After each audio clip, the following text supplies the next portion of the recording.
Bueno, con algo que nos habíamos quedado la última vez en esta cuestión de Penélope. ¿Se acuerdan? Y que estamos acostumbradas a ver a Penélope como una pobre tejedora, mujer que espera a su marido, afligida, y que habíamos deconstruido toda esa cuestión. Lo cierto es, o sea, pretendo ver algunas cuestiones de Atenas hoy, y lo cierto es que Atenas obviamente tiene una divinidad que rige la ciudad de Atenas, que es ¿quién? Atenea. Muy bien, es Palas Atenea. Y en general, las divinidades en el mundo, por lo menos en el mundo griego, las divinidades están separadas en dioses civilizatorios, divinidades civilizatorias y divinidades salvajes. Por ejemplo, claramente Dioniso y su corte, Sutíasos, Deménades, Bacantes, mujeres locas, bla bla bla, es un dios salvaje, y Palas Atenea es una divinidad civilizatoria. Bien. Civilizatoria quiere decir, no es algo bueno, obviamente, como ya se imaginarán, para lo que es nuestra lectura no es algo bueno. Civilizatorio quiere decir que, mira, ya ahí él está esperando que le caiga algo. Civilizatorio, en este contexto, quiere decir que, por lo menos, no es algo que va a beneficiar, nos va a beneficiar a las que hubiéramos sido nosotras en aquel tiempo. O sea, Palas Atenea básicamente es un gol en contra. Vamos a decir las cosas como son. Juega para el bando contrario. Es una de esas mujeres, es, al decir de ese video de la Alicia Murillo, muy divertido, la amiga de los hombres. Es una de las amigas de los hombres, Palas Atenea. Y, oh casualidad, es la patrona de la ciudad de Atenas. Entre los avances tecnológicos que Palas Atenea genera para el mundo entero y obviamente para la ciudad de Atenas, te haces el bueno porque pensás que así yo te voy a dar algo, pero no es verdad, no te voy a dar nada. Entre los avances tecnológicos, Palas Atenea es la creadora del telar. El telar, que si ustedes leyeron, estuvieron leyendo el capítulo 4 y 5 de Homero, y se habrán dado cuenta que en algún momento con la urbanización de Atenas empieza a haber un problema, porque Atenas decide esa separación bien taxativa entre varones y mujeres, y las mujeres de las categorías sociales con mayor poder adquisitivo y urbanizadas eran mujeres que entonces quedaban todo el tiempo recluidas en sus casas completamente ociosas. Y la propuesta, lo que se les propone, o sea, una de las reformas que se propone para evitar ese ocio que además genera pérdida porque no producen nada pero gastan, es que hagan ¿qué? Ropa. Tejan en los telares. El telar, yo siempre he entendido el telar, por lo menos el telar europeo, como una tecnología de control que tenían las poblaciones antiguas para con respecto de las mujeres. De hecho, hay tumbas en Roma donde, para demostrar la honorabilidad y la decencia de una mujer, en la tumba se pone lanam fecit, que es tejía, como dando muestras de que era una buena esposa, buena madre, que era decente, que no andaba en cualquiera por ahí. Eso era lanam fecit. ¿Por qué? Porque a diferencia de otras actividades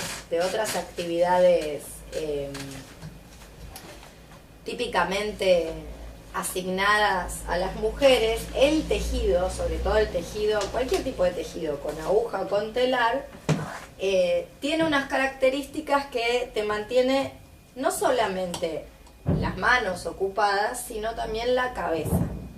La mano ocupada, obvio, porque se teje con las manos, ya sea con telar o con aguja, pero ¿por qué la cabeza? Porque tienes que prestar atención a lo que estás haciendo. Exactamente, vos tejés. Un poco sí. Muy bien, entonces tenés que contar las vueltas. Sí. O sea, no puedes estar pensando no. en cualquiera. No, porque haces mal el punto, sí. Exactamente. Y lo mismo pasa con el tejido en telar. Entonces, ¿por qué se les ocurre telar y no costura? Porque la costura es automática.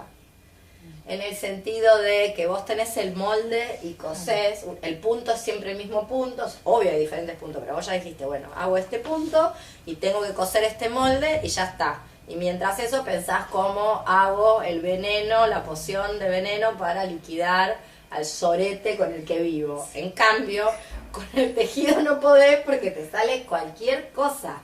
Bueno, es por eso que lo que se usa es el telar y el tejido. O sea, el tejido es históricamente y mitológicamente, ya saben que en el mundo antiguo esto está medio como yuxtapuesto, es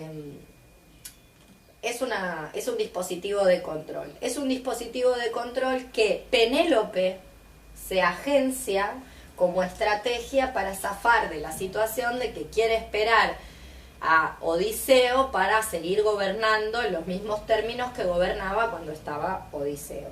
Hay otros dos ejemplos que a mí me gustaría tratar y que nos van a llevar finalmente a la ciudad de Atenas. ¿Conocen el mito de Aracne? Los dos nos llevan de un modo u otro a Atenas. El mito de Aracne, como su nombre lo indica, está bien, estoy sucia. El mito de Aracne, como su nombre lo indica, da la palabra nuestra araña. O sea, Aracne es un mito que tiene que ver con la etimología de la palabra araña. Muy bien, entonces, Aracne se jacta de que ella es mejor tejedora, que sus tapices son mejores que los de la misma Palas Atenea, que es la que creó la máquina. Entonces Palas, en el mito, se presenta y compite con Aracne. La desafía a una competencia. Y Aracne, esto si lo quieren consultar, lo pueden consultar en las Metamorfosis de Ovidio, que es un poeta latino de la bisagra entre el siglo I y después de Cristo, antes y después de Cristo, en un libro muy, muy interesante que se llama Metamorfosis, que es un compendio de mitología, pero muy divertido y muy sagaz, inteligente y demás.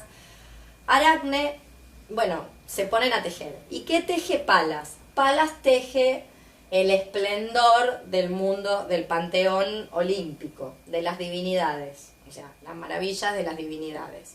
Una descripción que, bueno, no viene a cuento, pero podríamos resumirla así. ¿Y qué teje Aracne? Aracne teje las violaciones perpetradas por los dioses a las mortales. O sea, una mojada de oreja y un desafío tremendo. Con lo cual, obviamente, el tejido Aracne tenía razón, el tejido de Aracne es mejor que el de Palas Atenea. Palas se vuelve loca, rompe el tejido de Aracne, Aracne se siente profundamente humillada por lo que hace Palas y se cuelga. A lo cual Palas la transforma en una araña y la condena a vivir colgada de su tela y estar tejiendo todo el tiempo. Entonces, este es el primer ejemplo. El segundo ejemplo, que también, como vemos, tiene relación con Atenas, justamente porque...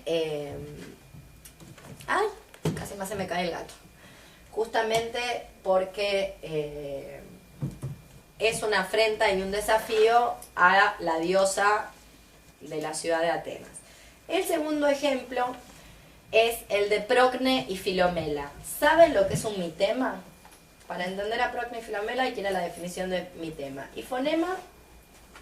Fonema es el sonido, el alfabeto, digamos, son los sonidos de una lengua, un fonema. Muy bien. La definición de Ferdinand de Saussure de fonema es: Saussure, un lingüista postestructuralista, estructuralista, todo es postestructuralista, un lingüista estructuralista que dice que fonema es la mínima unidad en la que se puede descomponer una palabra para su análisis. Es decir, ¿se acuerdan cuando vimos lo del silabario fenicio? Que a cada sílaba le corresponde un ideograma. Bueno, ahora estamos en una situación donde a cada sonido le corresponde un grafema. Ese grafema es la representación del sonido. Pero no es la manera en la que el sonido suena. Eso es el fonema. Que, que no es exactamente el grafema. A veces se parece, pero no es exactamente el grafema. Porque, por ejemplo, en inglés decimos que en el alfabeto que usa el inglés hay 5 vocales. Sí. Sin embargo, el inglés tiene vocales largas y vocales breves. Entonces, hay otro dibujito que no se usa para escribir, pero se usa para escribir cómo suena la palabra si sos un lingüista tipo Saussure, que se llama fonema y que representa esa diferencia entre las vocales largas y las vocales breves. Es decir, el fonema no es el alfabeto, no es el grafema del alfabeto. Y es la mínima unidad en la que una palabra se puede descomponer. Y después viene este filósofo que se llama Jung, filósofo, psicólogo. ¿Qué dice Jung? Algo deben saber de Jung. ¿Qué dice? ¿Qué inventa Jung? Perdón que hable con la boca llena, pero es muy rico. Inconsciente colectivo. Arquetipos. Sí. Muy bien. ¿Cuál es el problema de los arquetipos? Desconozco. Que los arquetipos no son históricos, son trascendentes, como si el mismo arquetipo operara de la misma manera en nuestra cultura, los griegos, los aymara y en Tailandia.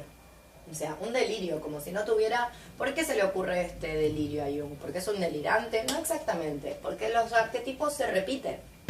Él encuentra repeticiones. Por ejemplo, esta idea de el viaje del conocimiento, el viaje de vuelta a casa, el árbol de la sabiduría, el fruto prohibido, lo vamos a encontrar en un montón de culturas. El viaje al inframundo en busca de un alma. Hay un montón de mitos que tienen esa característica. Ahora, esos no son arquetipos. Eso es lo que va a decir este señor Lévi-Strauss, que también es un estructuralista, un antropólogo estructuralista, ya lo estuvimos viendo.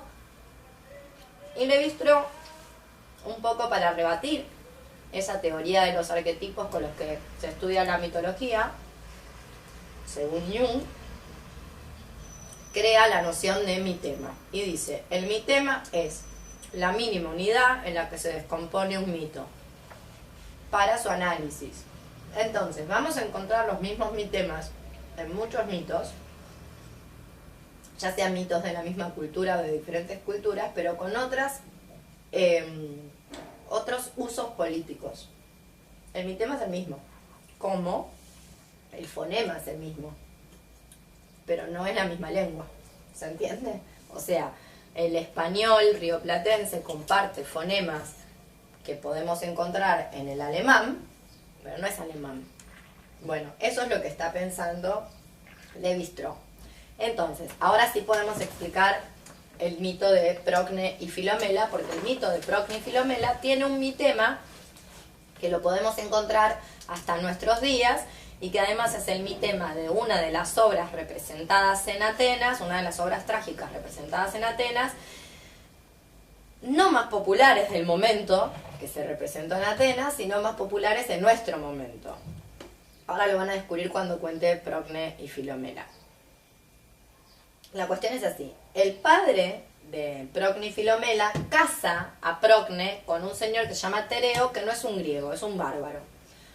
¿Por qué? Porque hay una alianza bélica donde Tereo lucha a favor, en el bando del padre de Procne y Filomela. Entonces, de regalo y como unión, o sea, unión económica, política, casa a la hija, lo que estuvimos viendo todos estos tiempos del tráfico de las mujeres. Pero Procne es muy apegada a su hermana Filomela. La casa y se tiene que ir a la casa de Tereo, que no es griego, o sea, a otro lugar. Ya eso también lo vimos. Y como también vimos, esto que le critica Gail Rubin a Lévi-Strauss, Procne es muy apegada a Filomela. Obviamente en el texto no hay ninguna relación homoerótica y no es porque Ovidio, que es el que cuenta este mito, se ahorra en escenas lésbicas o en relaciones homoeróticas. Simplemente no lo dice. Pero nosotras sí podemos pensar en lo que nos dice Gail Rubin de cómo siempre que está este tráfico de mujeres hay una... O sea, esa exogamia fundadora de la cultura occidental, que finalmente es la prohibición al incesto, prohíbe o invisibiliza una prohibición anterior, que es la homoerótica o el incesto entre personas del mismo sexo y que probablemente ocurriera entre hermanas, primas y demás mujeres que viven juntas. Bien, este es un caso donde vemos ese afecto muy intenso, tan intenso que Procne no se banca a vivir sola, sin Filomela. Entonces le pide a Tereo que por favor vaya a buscar a Filomela y la traiga, aunque sea un tiempo, a vivir con ella. A lo cual Tereo accede. Accede, ¿y qué hace Tereo? Le parece que es muy linda, y hace lo que hacen los machirulos, básicamente. Los machirulos psicópatas, asquerosos hijos sanos del patriarcado. Bueno, la trae. Ni bien baja, la viola. ¿Cómo?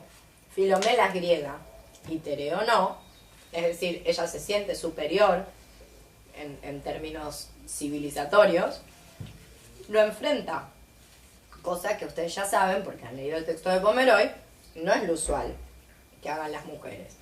Pero Filomela lo enfrenta, dice que va a contar lo que está pasando. Bien, va a decir lo que él hizo. Entonces, ¿qué hace Tereo? ¿Qué harían ustedes si fueran un asqueroso como Tereo? ¿Y la matas o algo así? No, porque la quiere seguir violando, le corta la lengua. Le corta la lengua, le encierra, le dice a Procne que no se aguantó el viaje en barco y que se murió. Y la encierra en un lugar y la sigue violando, ahora con la lengua cortada no puede hablar con nadie. Así de sencillito. Y como se aburre, porque está ahí encerrada, le da un telar para que teja. ¿Y qué teje Filomela? Admiración. Teje lo que le está pasando. Y lo teje de tal manera, en principio teje una colcha para la reina. Nadie sabe que esa es Filomela y que es la hermana de Procne. Tiene gente que va, le lleva comidita. Está encerrada. Esclava sexual encerrada. Bien. Nadie sabe que esa es la hermana de la reina. Y le teje una colcha a la reina. Una manta, un tapiz. El tapiz cuenta la historia de lo que le está pasando. Y lo cuenta de tal manera que la única que puede decodificar esa historia es su hermana. Y Procne, cuando lo ve, se da cuenta de todo lo que está pasando y va y la rescata. Bien, de acá me interesa, primer punto que me interesa que extraigamos. Por un lado, por algo que dice Pomeroy, que no se dice algo así como que no se pueden solapar o pasar por alto los silencios, no se puede escribir una historia no atendiendo a lo que no está dicho. En el siguiente sentido, si estamos dentro de una cultura ágrafa, donde las mujeres, sobre todo en Atenas, en el siglo V, las ciudadanas no estaban en lo más mínimo socializadas, ni educadas, ni se cruzaban con nadie, y el único recurso que tenían era el del tejido, es probable que buena parte de esa historia de las ciudadanas atenienses esté escrita en cosas que no permanecieron, porque no dura un tapiz.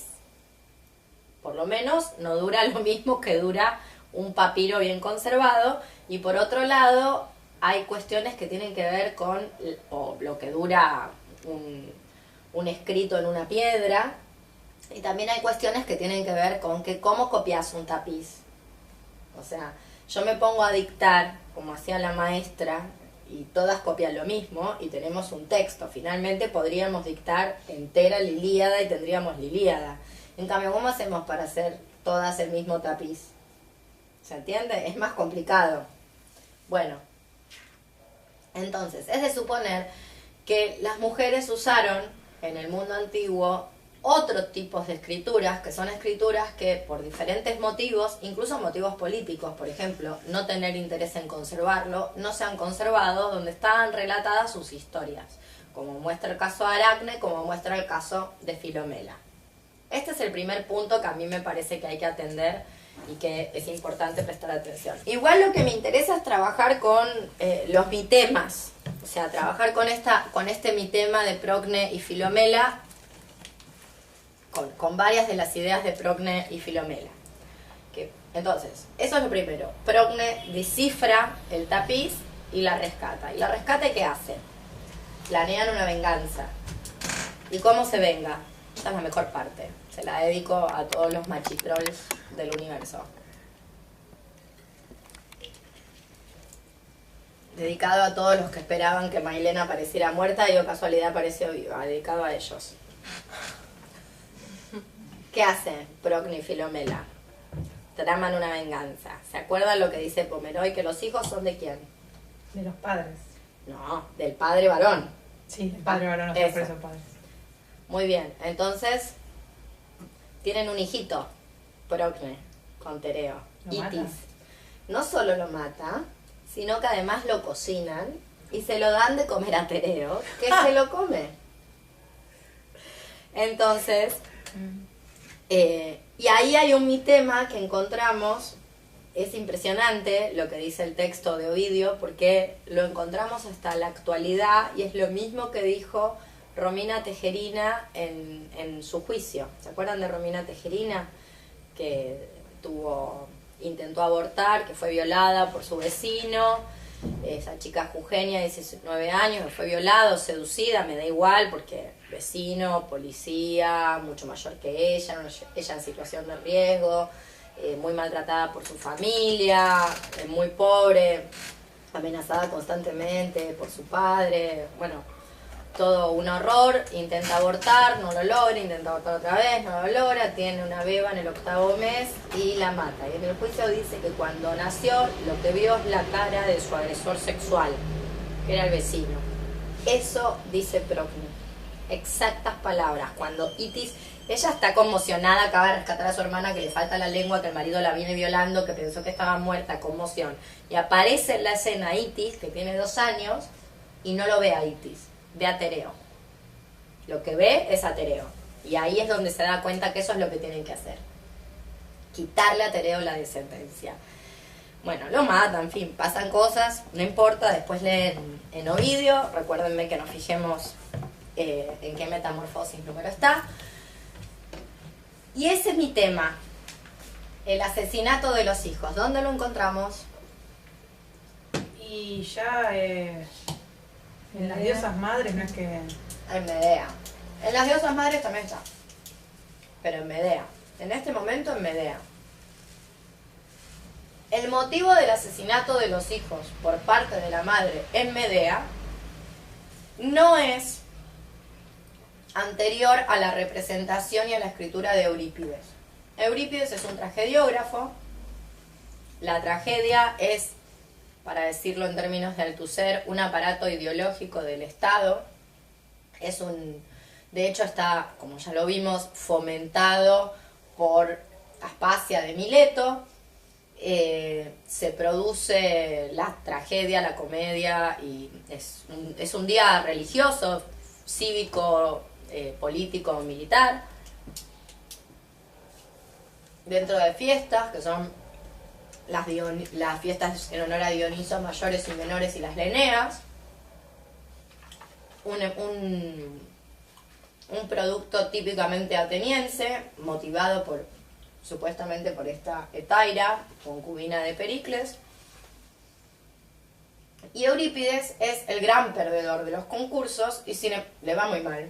En los concursos de tragedia siempre pierde, frente a Esquilo y Sófocles siempre pierde, pero es el más popular de nuestro periodo y es el que más se ha conservado, porque es el más afín a nuestro gusto y es el gran si también quieren, lo podemos pensar como es el gran experimentador, es el más experimental de los tres. Lo cual tampoco es del todo cierto porque Sófocles es muy, muy experimental, es el gran reformador de la tragedia, ¿no?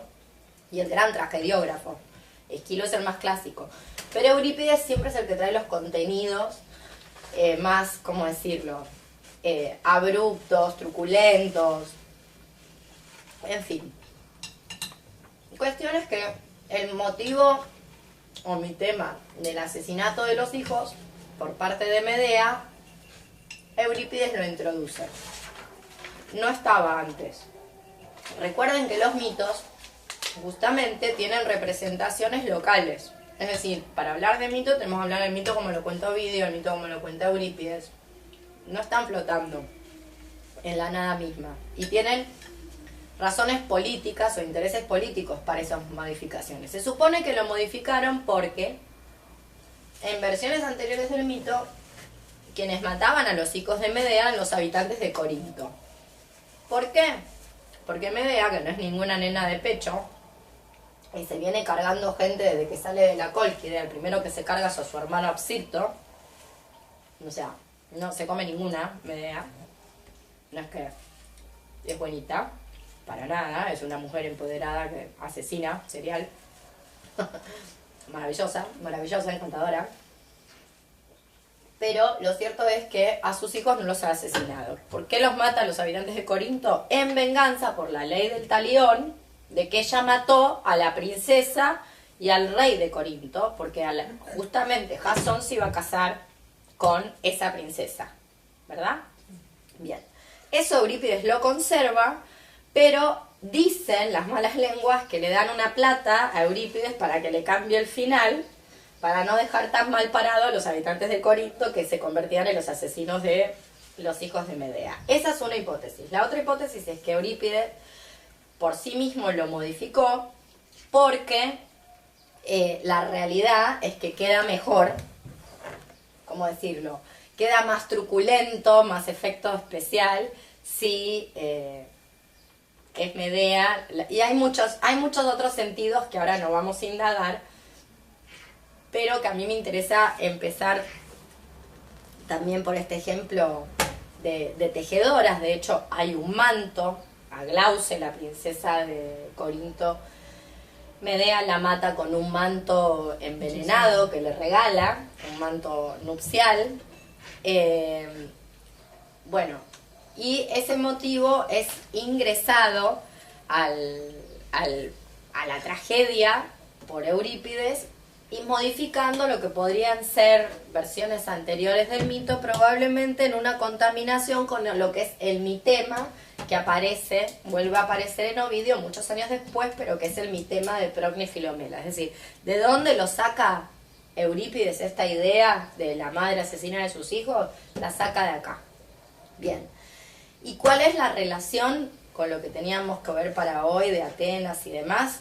Tiene que ver con varias cosas. Primero, con el modelo de la división sexual y a qué fines respondió ese modelo de división sexual y qué resultados dio. Por un lado, ustedes saben que las mujeres atenienses, las ciudadanas atenienses estaban recluidas y que cuanto más, y esta es la gran paradoja ateniense, cuanto mayor es el poder adquisitivo de la familia, más reclusión. Porque si la familia tiene mayor poder adquisitivo y puede tener una casa de 2 plantas, va a poner a la mujer en la planta superior. Y si tiene mayor poder adquisitivo, también va a tener una esclava, con lo cual la mujer ni siquiera va a estar socializada para otras tareas que también realizan mujeres. Es decir, las ciudadanas más pobres atenienses es las que tenían posibilidades de, por ejemplo, ir a cargar agua, encontrarse con mujeres en el momento de cargar agua, lavar la ropa, etc. En cambio, si estamos hablando de una familia con más dinero, lo hacía la esclava, ella no tenía ni esa posibilidad. Con lo cual, ahí se abre 2 posiciones con respecto a la reclusión de las mujeres atenienses. Las de mayor poder adquisitivo más recluidas, las de menor poder adquisitivo tenían más contacto con otras mujeres. Las mujeres todas, esto sí, todas, pueden ir a festividades y funerales. El tema del teatro es problemático. ¿Qué pasaba en estas fiestas dionisíacas? Porque si bien Dioniso tiene un tíasos, es decir, una corte de mujeres, el culto, ya en Atenas no se practica el culto. Lo que se hace es unas fiestas en honor a el Dioniso de la fertilidad, que no es el Dioniso más salvaje de los bosques y de las Ménades y de las bacantes y demás. O sea, ¿vieron cuando hablamos de esto de que las religiones, el Estado lo que hace es tomar las religiones y neutralizarlas porque tienen un componente tal vez muy insurreccional y una potencia muy perturbadora de lo que es el statu quo? Bueno, esto es un buen ejemplo. Entonces no se sabe a ciencia cierta si las mujeres iban o no a estas, deberían ir porque son festividades, pero por el otro lado, como es una festividad que se prolonga a lo largo de todo un día hasta la noche, porque no hay luz eléctrica, entonces si vos querés hacer teatro, tenés que hacerlo a la luz del día. No sabemos si las mujeres iban o no. Pomeroy lo que va a decir es que es probable que las mujeres, acá se produce, no se deciden los investigadores si iban o no. Lo que sí es de suponer que las mujeres con menor poder adquisitivo, que pertenecían a familias de menor poder adquisitivo, no iban. ¿Por qué? Porque suponía estar todo el día ahí. Y entonces si no tenías quien se encargara de las otras tareas, como buscar agua, hacer la comida, atender a los hijos, no podías ir. Como hoy. O sea, si no tenés quien se haga cargo, todo lindo con la emancipación de las mujeres, pero habría que ver si esa emancipación de las mujeres no está apoyada sobre la opresión de otras, ¿no? Porque finalmente lo que hace la empleada doméstica es evitarte, que obviamente siempre es más pobre que una, es evitarte la tediosa discusión de pareja, de quién lava los platos, barre, hace la comida y la compra. O sea, lo único que hace la empleada doméstica es evitar esa discusión para la mujer moderna con su pareja, que puede ser tanto un varón como una mujer. Entonces, para evitar esa situación conseguimos una mucama. Si es una mujer rescatada de las supuestas redes de trata, mejor. Si es una ex prostituta autónoma, mucho mejor, porque entonces le hicimos un bien al mundo. O sea, básicamente un poco así funciona, ¿no? En esta época también Pomeroy dice algo al respecto, que si era una mujer de bajos recursos es probable que no pudiera asistir. Pero el resto no se sabe si iba o no iba. Lo que es interesante también con respecto al teatro, hoy estamos muy acostumbradas, chicas, hoy vivimos en el mundo de Steven Spielberg, ¿sí? Hay dinosaurios en la pantalla, hay efectos especiales, hay anteojos 3D, hay de todo, hay realidad virtual, en fin, lo que quieras. Pero esta es la primera vez donde las mismas divinidades que estaban en la poesía, en la épica o en el cielo, de repente están delante tuyo y actúan. Y esto debe haber generado una conmoción, que fue como la primera vez que apareció el King Kong mecánico en la tele. O sea, Orson Welles y su programa de radio que produjo el suicidio de no sé cuántas personas. Fue de este estilo. Fue ahí un invento que vos... muy perturbador, completamente perturbador y produjo toda una cantidad de movimiento interior descomunal, porque nunca había ocurrido. Es verdad que los cantores de épica, como la lírica arcaica, como la de Safo, tienen gestos performáticos, es decir, como si dijéramos una performance o como cantan nuestros cantantes de pop, que hacen cosas, hacen un acorio, no tan así, pero de ese estilo, o sea, que no es que simplemente recitabas y no decías nada, pero vos no eras, o sea, Homero viene y recita, imaginémonos, Homero viene y recita y dice de memoria, canta o musa la cólera de Aquiles, pero él no es Aquiles, él es Homero, cantando la cólera de Aquiles, quizás hace algún que otro gesto con el cuerpo. Es la primera vez que los personajes de los mitos, que ya los conocían, porque no hay ninguna originalidad en los mitos, los griegos, los atenienses van a ver teatro y ya saben cómo va a terminar, o más o menos, se presentan en escena. Bien. Entonces no sabemos si las mujeres iban o no. Lo que sí sabemos que ¿quién representa a los personajes femeninos en escena? Varones. Los hombres. Las mujeres no representan personajes femeninos. Es decir, si participaban, solo participaban como espectadoras, no como actoras. No hay actrices. Por lo menos en Atenas. Bien, entonces... todo lo que estamos viendo es que es una cantidad de separatismo y de incluso de mujeres ciudadanas atenienses mal alimentadas. Sí. ¿Qué pasaba con eso? 1/3 de lo que comían los hombres que lo comían. ¿Y eso a qué te recuerda?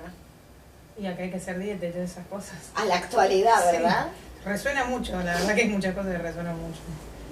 Sí, exactamente. Estamos mal alimentadas. ¿Y qué pasa? ¿Qué nos dice toda esa gente, la gente del bien, cuando nos habla de los pobres que viven en los asentamientos y los barrios marginales y las periferias? ¿Qué nos dicen de toda esa pobre gente, la gente buena, del bien? ¿Qué nos dice de toda esa gente? Que está malnutrida. Que está malnutrida. ¿Y qué va a pasar? Y si no, está se no se le malnutrida? desarrolla bien el cerebro. Muy bien. Bueno, dice toda esa gilada, ¿verdad? Bueno, pero no lo dice de las mujeres que comemos un tercio de la comida de los hombres. De nosotras no lo dicen, se olvidaron. Que nosotras también estaríamos siendo malnutridas desde Atenas en adelante. Nos están malnutriendo. Bueno, con las consecuencias, de hecho, esta malnutrición de las mujeres era desde el nacimiento. Las madres ya había como prácticas de cuánto se tenía que amamantar a una beba versus a un bebé. En Atenas era diferente, cosa que las espartanas no hacían. Entonces, es muy probable, es de suponer, que imagínense toda esta situación. Las mujeres no, las atenienses, mal alimentadas desde el nacimiento, recluidas desde el nacimiento, sin ningún roce con ninguna otra mujer excepto la esclava, la madre y la hermana. Bien, entonces, es una situación complicada. ¿Qué es lo que dice además? Que ¿cuántas veces por mes se tenía sexo en un matrimonio? 3. Tres. Hasta 3. Reglamentado. Reglamentadas era Capaz- 3. Sí. O sea, y que el sexo era una obligación. O sea, como el matrimonio era era un arreglo económico, el sexo era una obligación. Esto es el mundo de hoy, solo que una no se hace cargo. O sea, simplemente estos lo tenían, estaba conversado, ya se sabía que era así. Bien.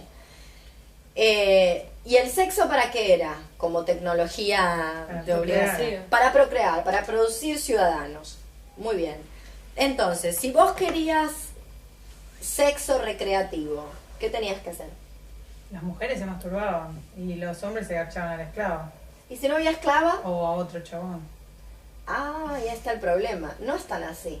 ¿Vos podés coger con un hombre libre? ¿Siendo libre? ¿Una mujer? Una mujer seguro que no. Un hombre. Un ateniense. ¿Puede tener sexo con otro ateniense libre con libre? ¿Con quién puede un ateniense libre tener sexo? Vamos por partes. ¿Con quién puede tener, para entender lo que quiero llegar, ¿con quién puede tener sexo un ateniense libre? Antes de casarse con... Antes de casarse. Si tiene esclavas o esclavos, con las esclavas y esclavos. Bien. Si tiene. Si está casado, con su esposa, la cual quizás ni le gusta. Imagínense también, pobre mujer, ¿no? O sea, el nivel de, ¿cómo decirlo? El nivel de reclusión, los efectos que puede producir en esa persona. Bien. ¿Qué más? Puede con hombres más jóvenes, en edad imberbe, es decir, puede entre comillas, en realidad no puede, entre los 13, 12, 13 hasta los 18, pero tiene que ser consentido. Y en realidad esa gente de esta edad está siempre custodiada por un pedagogo que es el que impide, justamente porque la virilidad griega o la virilidad ateniense, toda la virilidad griega, pero específicamente la ateniense, también radica en no ceder a los impulsos. La idea de ceder a los impulsos es propio de las mujeres y las mujeres jóvenes. Por eso tienen que tener un tutor. Entonces, una manera de construir virilidad es decir que no, por decirlo de algún modo. Entonces, eso de que podían tener sexo con otro hombre libre de la misma categoría, raramente. En Atenas, eso raramente. ¿Estaba prohibido? No, no estaba prohibido. Como ya sabemos, lo que no está prohibido se puede, pero no quiere decir que vienen y te dan una medalla. Sófocles toda su vida vivió con un hombre. O sea, que ya estaba pasado de edad ese con el que vivía. Pero Sófocles era Sófocles. Y es probable que así como Safo era Safo y tenía unos privilegios que no todo el mundo tenía, Lo mismo pasó con Sófocles. Es decir, a Sófocles se le dejaron pasar una que otra cosa, unas conductas, digamos, sexoafectivas más singulares, porque Sófocles era un personaje muy especial, gran renovador del teatro, un prohombre de su época, con mucha participación política, pero no era lo usual. Entonces, lo que estamos hablando es que en condiciones de poco poder adquisitivo, es decir, tener esclavos cuesta plata, hay que darles de comer, hay que darles plata a los esclavos para que se autosostengan, en fin. Entonces, son caros los esclavos, no es barato tener un esclavo, es más barato tener un empleado. Por eso se inventó el lugar donde estamos ahora, porque se tiene que automantener. Si no le alcanza lo que le doy para llegar a fin de mes, es problema de él, y porque no vive donde yo vivo, ni donde yo no le tengo que proveer la casita. Se la tiene que autoproveer, y bueno, y si no le alcanza, oh, qué pena. Ahí hay otro empleado. Hay un montón más. Hay un montón más. Exactamente. Pero bueno, si tenías un cierto nivel adquisitivo, entonces podías tener esclava o esclavo. Si no, tenías que casarte. Y si no tenías dinero y no estabas casado, o estabas casado pero no tenías dinero, ¿a dónde recurrías? ¿Qué había? Si no había plata, No tanta como para un esclavo. para una prostituta. Muy bien. Y entonces, ¿qué es lo que hizo Atenas? Impresionante. Reglamentó burdeles. Exactamente. Atenas es impresionante, pero Atenas tenía burdeles subvencionados estatalmente, regenteados por esclavos o por esclavas. ¿Por qué les parece? Matriculadas esas esclavos y esas esclavas, o sea, con una matrícula, con una licencia que era un trabajo, reconocido por Atenas como un trabajo, y que a su vez tenían que pagar un impuesto. ¿Por qué? ¿Por qué tenía esos burdeles estatales? ¿Por qué les parece? Con registro, con los impuestos, con todo el reconocimiento de lo que es un trabajo. ¿Por qué?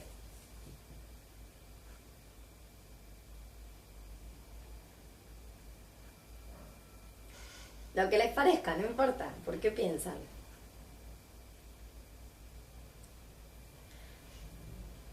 Bueno, a ver. El primer motivo es porque Atenas se da cuenta de varias cosas. La primera cosa que se da cuenta es que estas relaciones sexuales que están en el interior de los hogares, inclusive con las esclavas, son unas relaciones sexuales de bajísima calidad erótica, con todo lo que eso implica. Es decir, probablemente muy violentas, probablemente, mala calidad de sexualidad de mierda. O sea, personas poco capaces de brindar placer a los ciudadanos atenienses, con todo lo que eso puede significar en los ciudadanos atenienses. Por ejemplo, pensemos lo que pasa con la Iglesia. En algún momento impone el voto de castidad en sus curas. ¿Y qué ocurre? ¿No? El voto de castidad no es originario, es una reforma de la Iglesia, ¿saben eso? En la Edad Media no es que durante toda la Edad Media hubo voto de castidad. Es una reforma, no estoy segura si del siglo VIII o del siglo X después de Cristo, pero en algún momento por ahí se impone. ¿Y qué es lo que tenemos en la actualidad con ese dispositivo? Es un dispositivo de producción de pedófilos.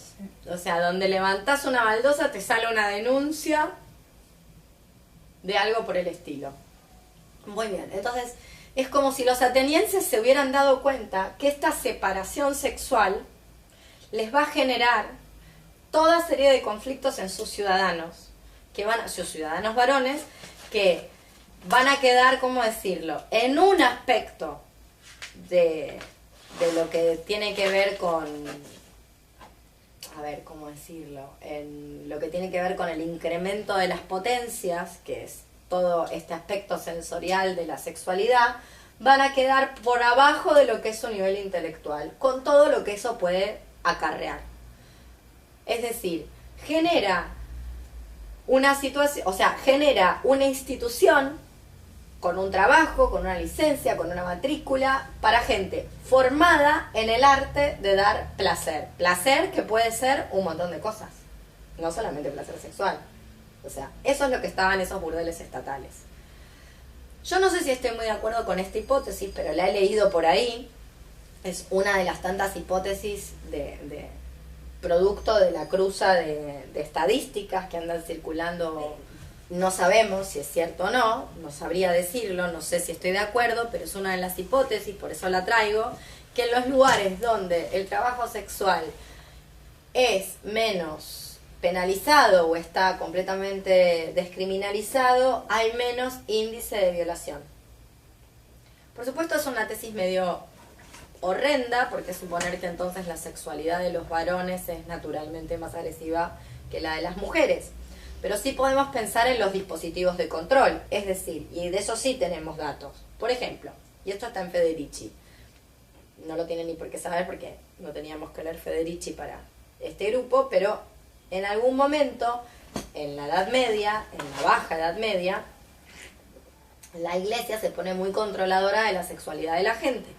Y entre las cosas que controla es el sexo extramatrimonial, que era bastante común en la Edad Media hasta esta reforma. Y la empieza a perseguir el sexo extramatrimonial. Hasta nuestros días, que como ustedes ya saben, porque no son nada tontas, tener sexo extramatrimonial hasta determinada edad, uno lo vive bastante mal. Bastante mal. No es una cosa que haya volúmenes de información de cómo cuidarse, cómo tener lindo sexo, educación sexual copada, no hay nada de eso, es todo la nada misma. Y lo que sí hay mucha discriminación, bullying, bla, bla, bla. Bien, o sea que hasta nuestros días está esto que se impuso en la Baja Edad Media. ¿Y qué es lo que ocurrió cuando estas reglas recrudecieron y el sexo extramatrimonial comenzó a ser de difícil acceso, como le pasaba a los atenienses, que básicamente tener sexo extramatrimonial era bastante difícil, porque vos no podías tener sexo con otra mujer libre, sin casarte, y tenías que tener una esclava que quizás no tenías, en fin, no era tan simple como invitar a salir a la vecina, salir y divertirse y ya, no existe eso. ¿Qué pasa en la Edad Media? Empiezan a aparecer, dice Federici, las violaciones masivas de mujeres. Es decir, las violaciones masivas de mujeres de la Edad Media, que no es un fenómeno contemporáneo, la violación masiva, sino es un fenómeno que comienza con la Iglesia, con esta cuestión de la Iglesia en la Edad Media, según Federici, es en realidad una reacción aberrante, sin duda, no digo que no, al poder eclesiástico. Es decir, que a veces hay como supuestas reformas o supuestas leyes de separatismo que lo que producen son reacciones contra el poder aún más aberrantes que lo que el poder sancionó. Es como si los atenienses se hubieran dado cuenta que tenían una bomba de tiempo en la mano y de que en algún momento esto iba a explotar, y cuando explotara iba a tirar mierda para todos lados. Entonces dijeron, bueno, mejor poner estos burdeles, donde lo que vamos a tener son el proyecto mal fundado, porque esto es un error en el trabajo epistemológico de Foucault, en Historia de la Sexualidad. Foucault, vieron que Foucault dice en el tomo 1 de Historia de la Sexualidad que el occidente contemporáneo, tiene una scientia sexualis, es decir, tenemos una ciencia sobre la sexualidad, tenemos volúmenes y volúmenes científicos sobre la sexualidad, pero no tenemos una ars erótica, y las palabras que usa son ars erótica, que son palabras grecolatinas, las dos. Ars es latina, erótica es griega. Es decir, un arte del placer, un arte del eros, no hay. Que eso es propio, él dice, de Oriente y de las tradiciones de la antigüedad. Lo cual es un error, porque en la antigüedad grecolatina no hay un ars erótica, es mentira. Por lo menos no hay un ars erótica para todo el mundo y de cualquier modo. El burdel, el simposio, es decir, el banquete, el simposium, el burdel, son las posibilidades que el hombre ateniense libre tiene para prodigarse esos momentos de ars erótica. Es decir, de un uso de los placeres ya no reproductivos y de un sexo que no sea como forma de control, como forma de dominación ni como obligación para producir ciudadanos. Y eso es lo que está en estos burdeles. Estas prostitutas, que en su mayoría eran esclavas, que trabajaban en los burdeles, las esclavas domésticas están siempre a disposición, son objetos. O sea, no hay ni que pagarles. Y están a disposición. Por eso tampoco podemos pensar que ahí hay un ars, porque es como sacarse las ganas con... O sea, de hecho no son consideradas del todo seres humanos, por decirlo de alguna manera. Y es sacarse las ganas con... de mala manera, de la peor manera posible. Bien, entonces, las prostitutas de los burdeles, que muchas de ellas eran esclavas, sí podían comprar su libertad, haciendo incluso arreglos con sus propios clientes, como si dijéramos, pedían un préstamo que iban devolviendo en cómodas cuotas a los clientes con los que tenían onda, o al cliente que tenían onda, con el que tenían onda, compraban su libertad, quedaban como regentas del burdel y eran libres. Ciudadanas no eran. ¿Qué es lo que te garantiza la ciudadanía en Atenas? Que seas hijo de padre y madre ateniense. Pero a una mujer, ¿qué le garantiza? En la mantención. Siempre. Es decir, que si te quedas sin familiares que te puedan mantener, el Estado Sí, tiene que conseguir a alguien. te provee Sí.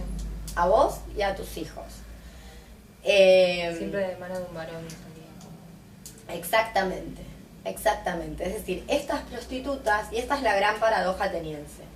A mí siempre me gusta hablar como la gran paradoja ateniense. La gran paradoja ateniense es que las mujeres que más libertades individuales tienen son aquellas que tienen menos derechos civiles ciudadanos. Es una gran paradoja, porque estas que estaban en los burdeles sí tenían alianzas con otras mujeres, tenían roce social, tenían posibilidades de informarse, aprender cosas, aprender oficios,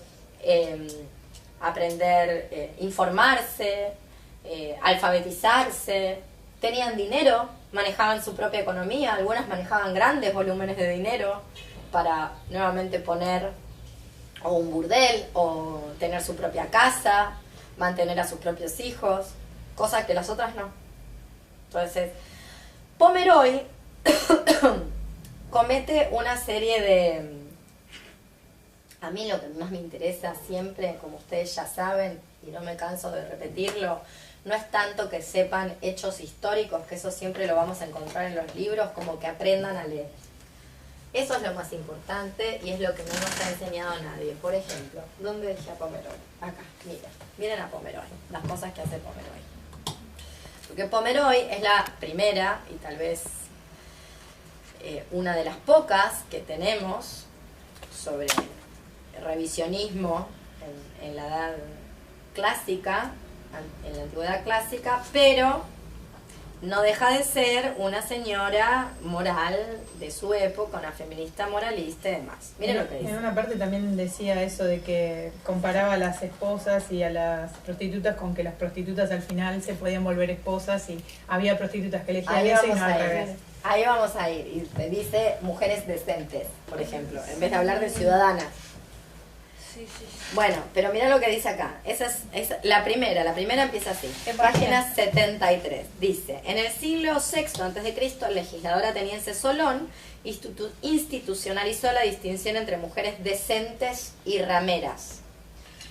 Abolió toda forma de venta de sí mismo y de venta de niños en esclavitud, salvo una. Porque una se podía venderse como esclava si no tenía plata. El derecho del hombre a vender a una mujer soltera que hubiera perdido su virginidad. Como parte de esta legislación que cubría muchos aspectos de la vida de Atenas, Solón reguló los paseos, las fiestas, los duelos, los ajuares y las comidas y bebidas de las mujeres. Estableció también burdeles propiedad del Estado, regenteados por esclavos, e hizo atractiva a Atenas para los extranjeros que querían hacer dinero, incluyendo artesanos, comerciantes y prostitutas. Durante el periodo clásico, prostitutas que podían ser esclavas o no, que venían de otras ciudades, y que eran las que tenían ars erótica. que ciertos varones, que ciertos ciudadanos atenienses querían, pero ¿dónde lo conseguían? No había dónde. Durante el periodo clásico, las leyes de Solón continuaron ejerciendo una tremenda influencia sobre la vida de las mujeres atenienses. Yo no atribuiría, dice Pomeroy, esta legislación ni a la misoginia ni a la homosexualidad de Solón. Primer problema, Solón es homosexual. Bueno, la homosexualidad es una categoría contemporánea. Solón era un hombre de su época, ni más ni menos, que aparentemente solo se había reproducido lo que correspondía por obligación y ya está. En la página 104 dice: el comportamiento sexual de las mujeres ciudadanas de Atenas estaba regulado por leyes, la mayor parte de las cuales están atribuidas a Solón, que era homosexual. Hola, esto se llama homofobia. ¿Entendés? Bueno, a ver, lo que está diciendo Pomeroy es lo que piensa la mayor parte de la gente, que es los homosexuales son misóginos. Y yo no digo que los homosexuales no sean misóginos, creo que todo el mundo tiene altas chances de tener mucha misoginia porque es un mundo bastante misógino, pero suponer que la misoginia es un producto de la homosexualidad es no entender cómo está funcionando el patriarcado. Es un error feminista grueso. Ya en esta época, en la época que escribió este libro. ¿Y ya. cuándo es el libro? ¿De cuándo fue? La primera edición del 87. A ver, ya había pasado un montón de agua bajo el puente. Como ya sostener en el 87 esa idea de que la misoginia, es que la homosexualidad es por misoginia, cuando en realidad los mayores misóginos son no homosexuales, es no entender mucho cómo funciona el mundo. Y es nuevamente llevar categorías contemporáneas al mundo antiguo. Claramente. Entonces, lo que sí divide a Atenas, ¿qué es lo que hace Solón? Solón dice: prostitutas de afuera, ciudadanas a su casa. Punto. Y la ciudadana que es pobre y que en otra situación debería entonces autovenderse como esclava, la mantiene el Estado.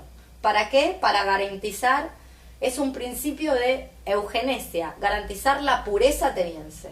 Y solo se es ateniense si se nace de mujeres atenienses. ¿Y quién tiene sexo con esas mujeres atenienses? Solo atenienses. Entonces, esto es lo que garantiza la pureza del linaje ateniense. Ahora, los varones atenienses, las mujeres no me importa, dice Solón, que se arreglen, que se manejen, mastúrbense. Tema de ustedes lo que hagan. O tejan mucho, acá tienen un telar. Sublimen, exacto. Ahora, los varones, ¿qué hacen? Bueno, cuando se cansan de violar a su esposa, cuando se cansan de violar a la esclava, si es que tienen esclava, si es que tienen esposa, pueden llegar a que se les prenda una lamparita y decir, bueno, de repente yo quisiera a alguien, no solamente para tener este sexo feo, sino también me gustaría poder conversar. Bueno, eso era el burdel. Por eso estaban subvencionados estatalmente, si no, no se explica por qué.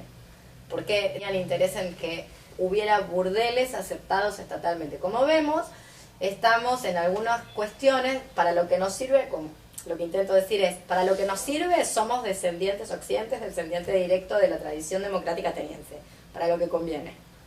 Para el otro no. Justamente para este tipo de cosas no somos tan descendientes de esa tradición democrática ateniense. Y sobre todo lo que me interesa es que lean sospechosamente ciertas afirmaciones como esta de Pomeroy. Esta de Pomeroy, que a mí me parece que es un grave desliz acerca de cómo funciona la misoginia. No para defender a ningún varón, sea heterosexual o no, porque misoginia hay en mujeres, en varones, no sé, el gato, todo el mundo, sino para entender que la misoginia no es un fenómeno que se extracta directamente de no tener deseos por mujeres, sino que tiene que ver con otras condiciones sociales, o incluso con este separatismo, y que la forma, uno de los dispositivos que Atenas encontró de que ese separatismo no produzca asesinos seriales, violadores en masa, psicópatas, hijos sanos del patriarcado, como en la actualidad, una de las maneras que encontró, podemos o no coincidir con la manera que encontró Atenas, es esta. O sea, vamos a contratar personas de otras ciudades para garantizar la pureza del linaje ateniense, que sepan hacer su oficio de proveer placer a alguien. Esa arte erótica, como quien contrata a una masajista. Digo, no sé, yo no sé hacer masajes. Entonces, si tuviera que hacerle masajes a alguien, prefiero pagarle una sesión con alguien que sepa sacarte los nudos, ponele, que es algo muy placentero, como todo el mundo sabe. O, por ejemplo, alguien que sepa cocinar. Bien, entonces, no porque ese lugar sea un lugar privilegiado, sino porque no lo era. No vamos a idealizar lo que es la situación, sobre todo de la prostituta de burdel subvencionado estatalmente en Atenas, sino porque esa situación permitía a esas mujeres que trabajaban ahí cosas que las otras no tenían, que son estas que habíamos dicho: manejar el dinero, poderse diseñar un propio destino, por decirlo de alguna manera. Por supuesto, expuesta al riesgo, pero bueno, vieron que ya sabemos que si no nos exponemos al riesgo... Está directamente relacionado a lo que vimos hoy. O sea, a ver, ¿cómo? es exactamente lo mismo. Hoy las opciones para algunas mujeres es casarte y vivir con un esposo, etcétera, todo lo que eso implica, tener hijos, ser una esclava doméstica, hacer trabajo gratuito o ser autónoma, haciendo lo que sea, cocinando, haciendo masajes, teniendo sexo o cobrando por sexo. Pero hoy tenemos como una... Hoy estamos peor. Claro, o sea, tenemos una hipocresía de que la concha esa... Por un dato económico. Las mujeres ciudadanas atenienses no estaban expuestas al peligro, a la buena de Dios. Claro, siempre las mantenían. A ver, tu marido prácticamente lo que quisiera podía hacer con vos. Menos matarte, lo que quisiera. Claro, ahora te pueden matar. Pero siempre ibas a comer. Siempre. No ibas a terminar en la calle tirada sin plata para tus hijos. Eso no iba a pasar. Hoy tenemos sexo gratis y si nos va mal, es tu problema. O sea, lo peor de los dos mundos. Sí. Cruzado por esta hipocresía que hay en el medio con el trabajo sexual. Que es pura hipocresía, no sé, sale de estas instituciones católicas. Por eso, Pomeroy explica que las penas por adulterio son menores que son mayores que por las de violación. ¿Por qué? Porque el problema es el seductor, el que te chamulla a tu esposa. Entonces, ¿qué es lo que evita el burdel? Que te tientes con la mujer ajena. ¿Por qué eso es importante? ¿Por un tema moral? No existe la moral en Grecia. Por suerte no estaba inventada aún. Es un tema propietario. Yo tengo que saber que esa descendencia es mía. Entonces, violar a una mujer, horrible. Un mundo horrible, sin duda. Violar a una mujer es una multa en plata. Ahora, seducirla es un problema. Es un problema grave que puede terminar en la muerte del seductor. Puede terminar asesinado. Justamente porque ese es un peligro. ¿Cómo evitamos ese peligro? Que haya por ahí tipos que quieran ir seduciendo mujeres que están casadas o desvirgando mujeres que todavía no están casadas y que si la desvirgan no la vamos a poder casar, lo evitamos de esta manera, con el burdel. Hay otra manera que no la explica Pomeroy y que es muy común en este momento y que tienen que para eso consultar una bibliografía, que si nos da el tiempo vamos a consultarla, que es el libro de John Winkler, Las coacciones del deseo, que yo siempre lo recomiendo, de Editorial Manantial, donde Winkler lo que hace es estudiar los hechizos, los filtros y las pócimas amatorias griegas.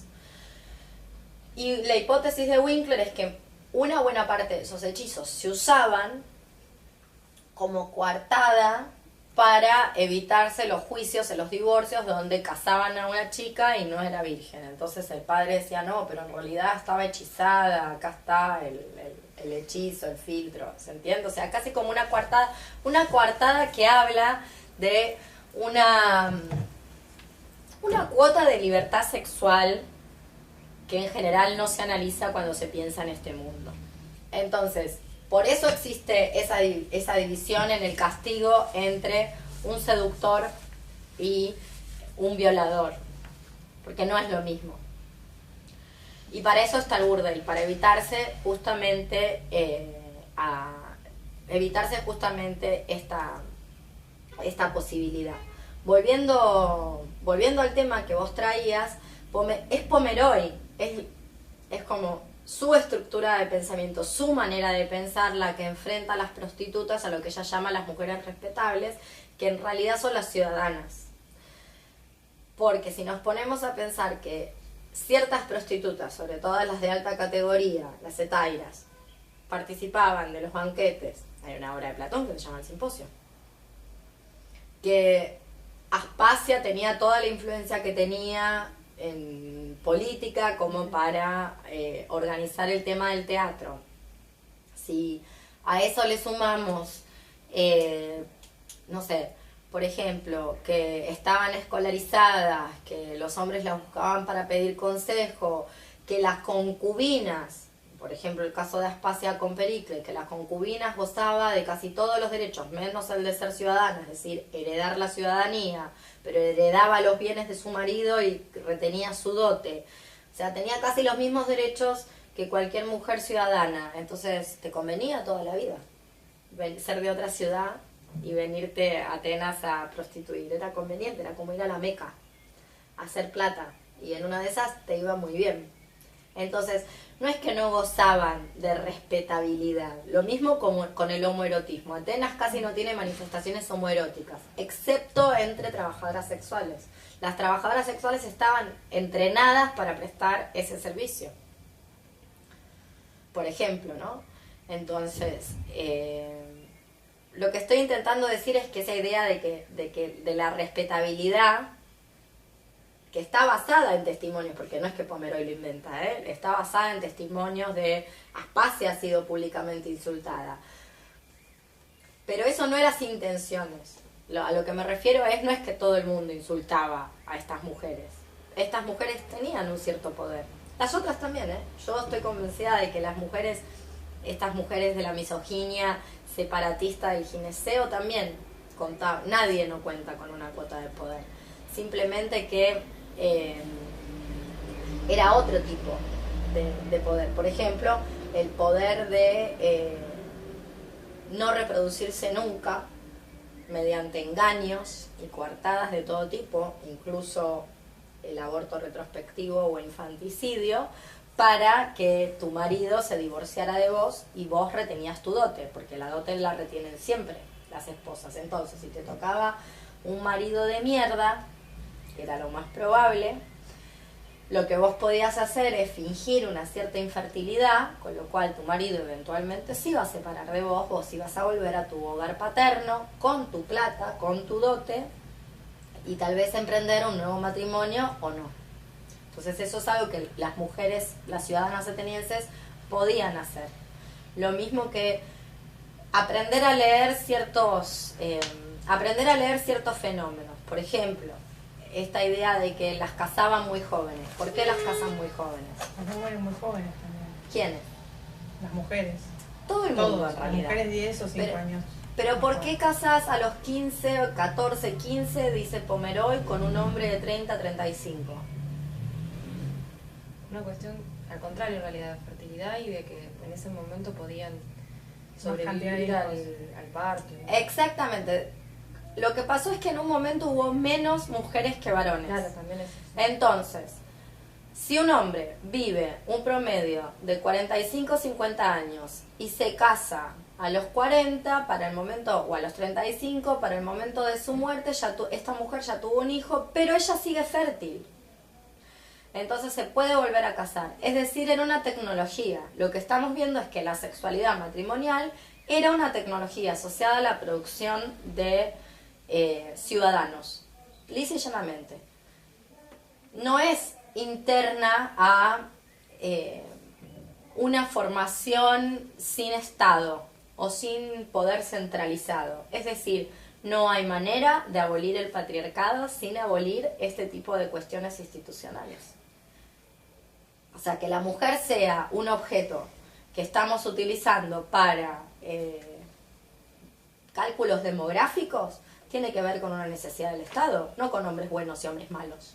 Y lo que te tocó en suerte, o tu capacidad de, como dice alguna que otra antropóloga que anda por ahí dando vueltas, de saber leer tu contexto. No vamos a decir ningún nombre a cámara. De saber leer tu contexto. No tiene que ver con eso, tiene que ver con que, bueno, o sea, esto depende de la ciudad de Atenas necesita más ciudadanos. Hay más varones que mujeres. Entonces lo que hacemos es, a estas las casamos más temprano, este se va a morir, ella se vuelve a casar, vuelve a tener hijos. Buenísimo, ya está. Nos dura más la vaca lechera. Para eso lo que tenemos que hacer es casarla joven. Entonces, aprender a leer esos fenómenos. Otro de los motivos por los cuales tal vez, y con esto terminamos y les digo que hay que hacer para la próxima, Pomeroy ya me quiero ir, no quiero hacer más Pomeroy. Pero otra de las cuestiones que también me resultan interesantes con respecto a este homoerotismo no dicho, el homoerotismo femenino en Atenas, me parece que tiene que ver con aquellas cosas que no están prohibidas porque son tan subestimadas que no hace falta prohibirlas, como pasa con el judaísmo ortodoxo. En el judaísmo ortodoxo, en la Torá, no está prohibido el sexo lésbico, porque directamente no está mencionado, está prohibido penetrar a un hombre, que los hombres se penetren. Pero no vamos a encontrar, hasta donde yo entendí, puede ser que esté mal, después la gente me avisa, no se encuentran datos donde estén prohibido el intercambio sexual. No está dicho, directamente está como soslayado, ¿se entiende? Y lo que no está prohibido se puede hacer. Básicamente funciona así. Si no está prohibido, se puede hacer. Lo que está demostrando el ejemplo de Aspasia son varias cuestiones. Por un lado, que aquel hombre que consumía trabajo sexual, no es que esto era una regla, pero podía ocurrir. Aquel hombre ateniense que le interesaba una relación con una taira, como el vínculo Pericles-Aspasia, y no fue la única, duró tanto tiempo, duró hasta la muerte de él, y de él, de hecho, como dice Pomeroy, finalmente casó a su mujer de mutuo acuerdo entre ambos con otro hombre, y se fue a vivir con Aspasia y punto.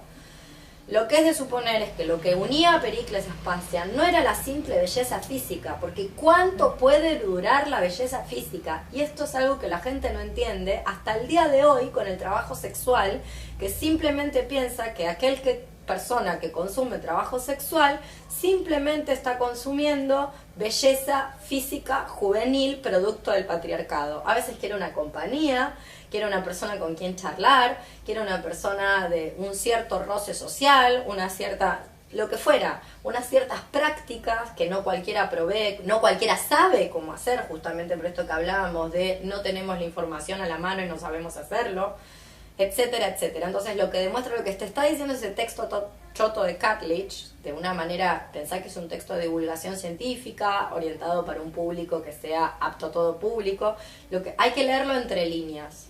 Lo que él está tratando de explicar, a mí me parece con el caso de Aspasia, es esta idea de que las concubinas finalmente gozaban de un estatuto similar al de una ciudadana, no en cuanto a derechos, sino en cuanto a respetabilidad social, y que muchos varones que comenzaron con ellas una relación pura y exclusivamente sexual terminaban en un compromiso afectivo, porque esas personas, las etairas, eran personas con las que podías intercambiar. ¿Y a quién no le gusta tener a alguien con quien poder intercambiar intelectualmente? O sea, entonces una vez que te deshacías de tus obligaciones y compromisos para lo que era la ciudad, que era reproducirte, podías entonces elegir otro tipo de vínculos, que únicamente los ibas a poder elegir, la posibilidad de elección estaba con otras que eran autónomas, y la autonomía no era algo que tuvieran las ciudadanas atenienses. Por muchas estratagemas y trucos que pudiera haber, que yo creo que los había, no los podían tener. Eso es lo que demuestra. Lo que demuestra que las etairas lleguen al estatuto, como dice Pomeroy, de esposas, no es que las otras no tenían intenciones de ser trabajadoras sexuales. Las otras no podían, porque ya estaba prohibido por Solón, desde el siglo VI y esa prohibición de autovenderse seguía en pie. En cambio, las otras sí podían llegar a ese estatuto de esposas porque una trabajadora sexual ateniense no era una persona a denigrar y a humillar, porque no existía el estigma que existe hoy de puta.